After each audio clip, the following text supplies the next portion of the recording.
We retrieved an SKS from a cache point a few months ago after it was cached 30 years ago to the date, or as best as I can remember. Thought I would share it here.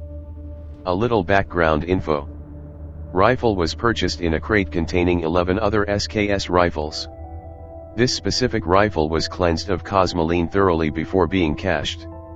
For some reason, we did not install the bayonet before caching this rifle. Can't remember why. The only oil used before it went to cache was a healthy coat of ram oil. Linseed oil for the wood, as best as I can recollect. Cache container used was Schedule 40 PVC sewer pipe with glue on caps at both ends. Once glued up, it sat inside the pipe for at least a month prior to burying it at an estimated depth of 3 feet.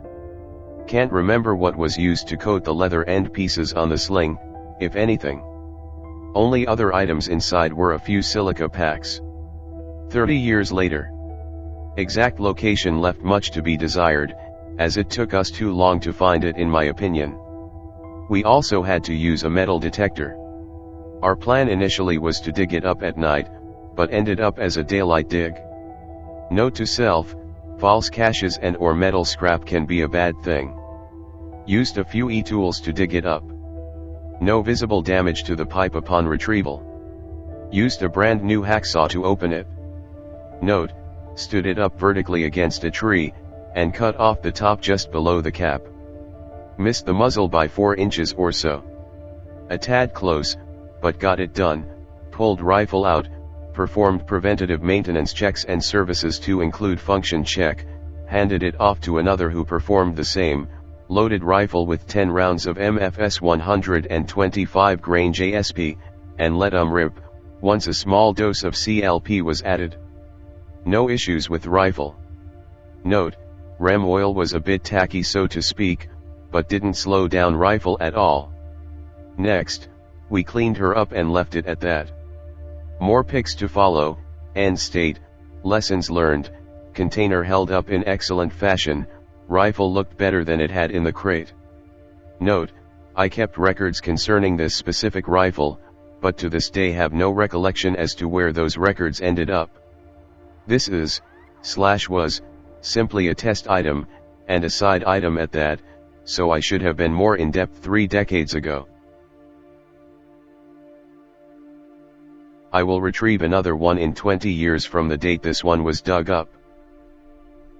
Why didn't you just leave it in the cosmoline? I mean, long-term storage is the purpose of that brand of gunk. I can't speak for the OP, but if I cache a gun, I want it functional the moment I dig it up. If I need to dig up a cached gun, the world has probably gone so pear-shaped that I won't have the time, equipment, and solvents to clean cosmoline. I agree, and it's not just cosmoline. My buddy stored a number of guns of different types in a couple of large metal ammo boxes. All guns were wrapped in burlap and liberally soaked in 30-weight motor oil prior to being put in the cans, and again once in the cans. They weren't buried, but they were kept in storage outdoors for about a decade. We pulled one box in and everything looked like it did when it went in, but what a pain in the ass it was trying to get the oil off. Even when wiped down with rags and paper towels, it still took about a can of gun scrubber per gun to get them clean. That oil just seemed to keep oozing out of everywhere. On the plus side, no rust or any corrosion. The downside was, it took a lot of time and effort to get them usable. Rig is basically cosmoline that won't impair function and wipes off easily. When I went to Iraq, I left several weapons in a non-climate controlled attic on the Louisiana Gulf Coast for over a year, temp ranges varying by over 100 degrees, rig lightly painted on with a paintbrush. It'll function as is, like in the OP, or easily wiped off with a rag. When they went out of business I bought 2 cases. Fortunately for the rest of you, they are back in business. One of the few items I recommend unconditionally. When we recovered WW2 caches in Italy in the 1990s, the weapons, explosives, and ammo were stored in original British F canisters, as air-dropped, stashed in caves and barns, with the exception of one canister which hung up in a tree having missed its drop zone and having stayed there until the canister broke open, spilled its contents and was found by a hunter in Tuscany who reported it to the Carabinieri. British WW2 practice was to immerse weapons in plain non-detergent 30-weight motor oil, wrapping in cheesecloth or gauze, which was then dipped in molten wax or cosmoline, then wrapped in shelter halves before being stashed in the container. Ammo was in normal ammo cans contained in wire-bound, wooden crates. Explosives and detonators in waxed paper, tied with string, dipped in wax, then packed in double-walled cardboard containers also dipped in wax. Removing the shelter halves and shaking out the mouse and rat droppings, the inner packaging was mostly intact and the weapons, ammo, detonators, and explosives all serviceable. The motor oil had dried to a gummy consistency and required pressure washing or spraying with JP8 or diesel to loosen the crud, but the weapons were easily removed from storage and were in good condition. Conducted a class at the Carabinieri Academy on the M1 carbine, Sten, Bren, M1919A2, etc. Ammo all went bang. As did the Comp B and Time pencils. Why in the world would you remove the cosmoline? Rem oil is just about the worst gun oil out there in the tests I've seen. I'm not 100% certain that the oil used was Rem oil or not. Still cannot locate those notes. At that time, we were using military LSA weapon oil as well, so chances are that it could have been this instead. Either way, I was more concerned about the wood furniture holding up, but the linseed did the job. The rifle did function right after removing it from the container, which is something that the same type of rifle would not do while soaked in cosmoline. The reason why we removed it completely from that rifle in the first place. With the help of my youngest boy, we have put 550 rounds through it so far, and it has ran great. This is great, thanks. I have buried ammo with desiccants in GI ammo cans with the cans inside a 5-gallon plastic bucket for a little over a year with no problems, not even the slightest discoloration. I have often wondered about burying firearms like this, now I know. I pretty much use the same method for underground long-term caches with ammunition as well.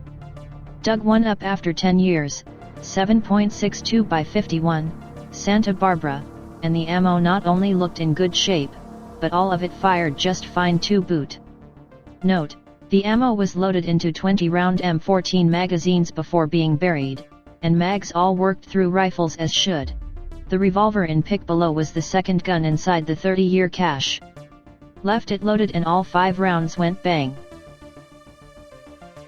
Back in the 90s, I spent a lot of time boring holes under roads and putting pipe in. The pipe was to be used for installing telephone and fiber optic cable. The pipes could be buried for weeks or months before we came back to dig them up and install the cable, so we couldn't leave open holes or someone would fall in. We used to tie some of that yellow plastic caution tape to the end of the pipe before burying, and leave a bit of it sticking out of the ground. When we came back later, all we had to do was find the tape and follow it down with a shovel. The same could be done here. Even if a bit of the tape was sticking out of the ground, casual people would either not notice it or think it was trash. I think the plastic would last a long time if buried. But even if you left no tape sticking out of the ground, it's a lot easier to find the tape buried an inch below the top and follow it down than to dig 3-foot deep holes all over the place looking for your cache. I'm in/was in the piping trades. Properly glued PVC will be completely airtight and last decades. Personally, I'd use Schedule 80 just for the hell of it.